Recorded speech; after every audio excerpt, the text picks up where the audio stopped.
saling ejek di media Kota sosial. Serang, Banten, polisi remaja menangkap putus sejumlah sekolah remaja ditangkap anggota geng Satres motor Narkoba Polres yang Blitar sebelumnya Barat videonya Sabtu viral saat sabun. berkonvoy Dari tangan tersangka, polisi berhasil mengamankan sabu seberat 2 kg. Cuman beberapa motor warga dihancurin dari pihak warga sebelah. Inilah video. Assalamualaikum warahmatullahi wabarakatuh. Halo semuanya, saya Jessie Trimarella sebagai pengamal sosial UNJ. Pada kesempatan kali ini saya ingin membuat video yaitu membedah fenomena sosial yang menurut saya itu menjadi suatu yang ramai diperbincangkan, keresahan publik juga, yaitu apa? Yaitu geng motor di kalangan pemuda. Jadi kita akan membahas persoalan ini dari sisi penyebab, dinamikanya, solusinya. Jadi semuanya itu kita bahas melalui sudut pandang sosiologi kepemudaan. Jadi nggak usah lama-lama, langsung aja kita lanjut ke pembahasan intinya. Dari kamera CCTV, belasan anggota geng motor melakukan penyerangan di permukiman padat di Jalan Abu Bakar Lambogo, Makassar, Sulawesi Selatan. Tanpa diketahui penyebabnya, para pelaku menyusuri gang dan melepaskan anak panah kepada warga yang pulang berbelanja dari pasar. Ancaman serupa juga dilakukan anggota geng motor kepada warga yang baru melaksanakan sholat subuh di masjid. Mengantisipasi penyerangan serupa, belasan polisi dikerahkan berjaga di lokasi. Warga telah menyerahkan barang bukti rekaman CCTV penyerangan geng motor kepada polisi. Lihat, dia pakai motor itu di CCTV. Ada berapa motor itu? Lebih dari 10 kayaknya. Bawa senjata tajam semua? Kayaknya bawa senjata tajam. Ada warga sempat diancam juga? Ada ini. Berapa banyak warga yang diancam? Ada 2, ada 3 dengan yang lagi pas pulang salat subuh. Ya, Kita sempat juga diancam? sempat nih karena dibentangkan busurnya ke sini, Pak. Jadi kita jadi kita lari hitungannya. Ada juga itu orang yang pulang sholat kasihan karena kaget juga hitungannya. Jadi dia juga lari kalau masuk ikut ke rumah hitungannya. Warga berharap polisi segera mengungkap identitas pelaku karena aksi penyerangan geng motor di permukiman berpotensi melukai warga.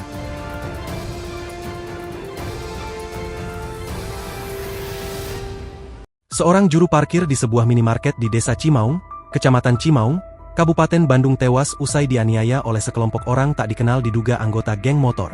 Akibat peristiwa itu, Kepala Satuan Reserse Kriminal Polresta Bandung, Kompol Lutfi Olot Gigantara, mengatakan korban berinisial RS, 24, meninggal di lokasi kejadian.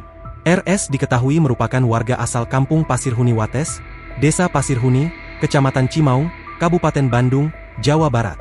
Peristiwa itu terjadi pada Minggu, 16 Maret 2025, sekira pukul 18.30 waktu Indonesia Barat usai waktu berbuka puasa. Peristiwa tragis ini bermula ketika korban sedang bekerja sebagai juru parkir di minimarket setempat. Lalu sekelompok orang diduga anggota geng motor tiba-tiba datang dari arah Banjaran menuju Pangalengan setelah berbuka puasa bersama. Kepala Satuan Reserse Kriminal Polresta Bandung, Kompol Lutfi Olot Gigantara, mengatakan korban sudah dalam kondisi bersimbah darah dan lemas saat akan dilakukan pertolongan pertama. Sudah lemas saat akan dibawa ke klinik terdekat di Cimaung, jadi korban meninggal di tempat.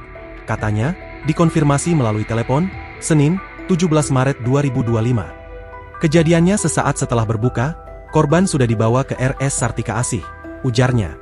Hasil olah TKP dan keterangan dari para saksi menunjukkan bahwa pihaknya telah mengantongi identitas para pelaku.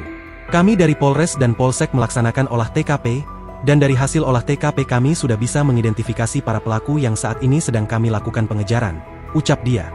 Sebelumnya, aksi penganiayaan yang menyebabkan korban meninggal dunia di dalam sebuah minimarket oleh sekelompok orang viral di media sosial. Dalam video tersebut, terlihat sekelompok orang menganiaya seorang pria di hadapan para pembeli dan petugas minimarket. Tak hanya membuat takut para pembeli dan petugas minimarket, aksi tersebut juga membuat barang-barang di minimarket porak-poranda. Seperti yang kalian lihat di klip-klip berita sebelumnya, geng motor itu bukan hal yang baru ya, tapi intensitasnya tuh makin tinggi dan juga brutal. Di Makassar, warga itu diserang pakai panah busur. Lalu di Bandung juga, seorang juru parkir tewas dikeroyok. Ini tuh bukan lagi soal kenakalan remaja biasa yang kayak misalnya membolos lah apalah, itu enggak ya. Jadi ini bukan lagi soal kenakalan remaja, tapi udah masuk ke fase yang jauh lebih kompleks lagi. Nah di sini dari sudut pandang sosiologi, geng motor itu bisa dijelaskan lewat teori subkultur. Dimana ketika pemuda merasa dikucilkan atau tidak punya ruang di masyarakat arus utama, mereka bikin dunianya sendiri. Jadi di situ norma-norma bedanya. Kadang bahkan bertentangan dengan masyarakat umum. Lalu juga ada teori labeling. Seringkali pemuda yang cuma nongkrong di jalan itu udah dicap berandalan.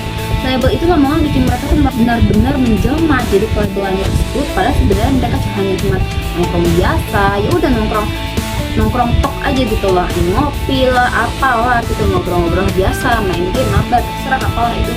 Tapi karena seringkali orang mungkin melihatnya tuh sampai tengah malam atau apa yang ngumpul gitu kan, cap berandalan, lama-lama itu terus-menerus itu dianggap rusak hal tersebut yang pada sebenarnya biasa aja. Awalnya mereka akan merasa nggak punya pilihan lain selain apa?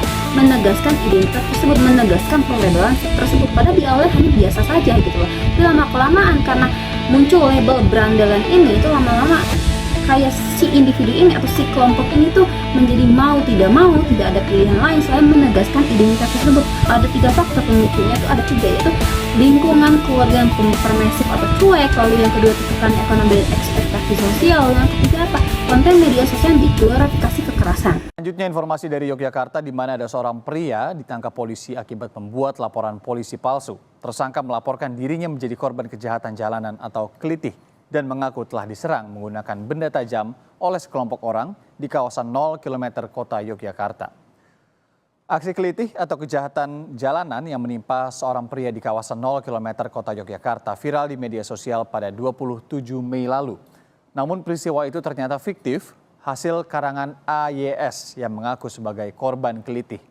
Atas ulahnya, polisi menetapkan AYS sebagai tersangka dalam kasus laporan palsu. Berdasarkan penyelidikan, AYS sengaja melukai tangannya sendiri menggunakan pisau dan menyebut dirinya telah diserang oleh sekelompok orang. Hingga kini, polisi masih menyelidiki motif tersangka mengarang cerita fiktif yang viral di media sosial. Pelaku ini membuat laporan polisi di Polresta Yogyakarta yang dimana deliknya adalah delik kejahatan jalanan. Setelah dilakukan penyelidikan terkait dengan laporan si pelaku ini, kemudian ternyata ditemukan fakta persesuaian antara alat bukti dan barang bukti yang kita temukan. Ternyata laporan itu. Lalu juga di sini ada fenomena mirip juga muncul di kasus kelitih ya. Sebelumnya kalian bisa lihat di klip video barusan. Tapi kita juga harus hati-hati bahwasanya nggak semua yang viral itu faktual ya, nyata adanya gitu. Karena di Sleman ini misalnya seorang pria tuh ngaku korban kelitih padahal dia mau kayak diri sendiri. Jadi kayak ini tuh menurut saya tuh bahaya ya. Kenapa? Karena informasi yang selain itu bisa memperbesar stigma dan ketakutannya. Jadi kayak pemuda jadi bulan-bulanan stigma, bahkan mereka yang nggak terlibat sebagai pelaku ya, itu tidak tahu menau gitu, tiba-tiba menjadi korban stereotip gitu.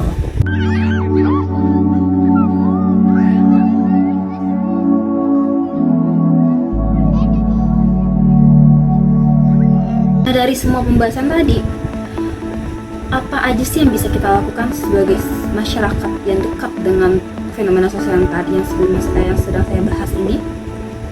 Yang pertama, pendidikan karakter. Pendidikan karakter itu menurut saya sangat penting ya, itu harus diperkuat di sekolah, bahkan sebenarnya bukan di saat sekolah aja. Dari kita kecil, dari kita lingkup keluarga itu udah harus dibentuk, yaitu pendidikan karakter ya. Dari situ, dari rumah kita kayak udah punya bekal nih sebagai pendidikan karakter, kita harus apa gitu, apa yang tidak boleh, apa yang boleh dilakukan sebagai anak seusianya. Lalu masuk lanjut ke di sekolah itu lebih diperkuat lagi aja gitu loh, karena ibaratnya kita udah punya bekal terus sampai sekolah gitu, itu tinggal diperkuat aja di pendidikan karakternya, jadi lebih bagus lagi, lebih matang lagi gitu. Jadi menurut saya bukan cuma hafalan, tapi nilai-nilai seperti empatinya, tanggung jawab dan kontrol diri itu harus lebih ditonjolkan ya kan. Semuanya itu terjadi karena pendidikan karakter itu tidak diperkuat sejak dini. Maka dari timbullah fenomena-fenomena sosial seperti yang kita bahas sekarang. Lalu yang kedua adalah keluarga itu jadi benteng pertama. Jadi orang tua itu nggak cuma bisa ngasih jajan aja sama kayak tadi ya, sekolah tuh nggak cuma ngasih hafalan aja gitu. Orang tua juga sama, orang tua nggak cuma ngasih jajan aja, mereka tuh harus hadir, ngobrol dan ngerti anaknya itu. Jadi kayak kita harus bagi orang tua, fungsi orang tua sebagai untuk anak, maksudnya bukan sebagai anak, untuk anak itu apa gitu. Jadi bukan yang kasih jajan aja cuek gitu loh, dan mau tahu menau terkait apa yang dirasakan, apa yang sedang dialami anaknya gitu loh.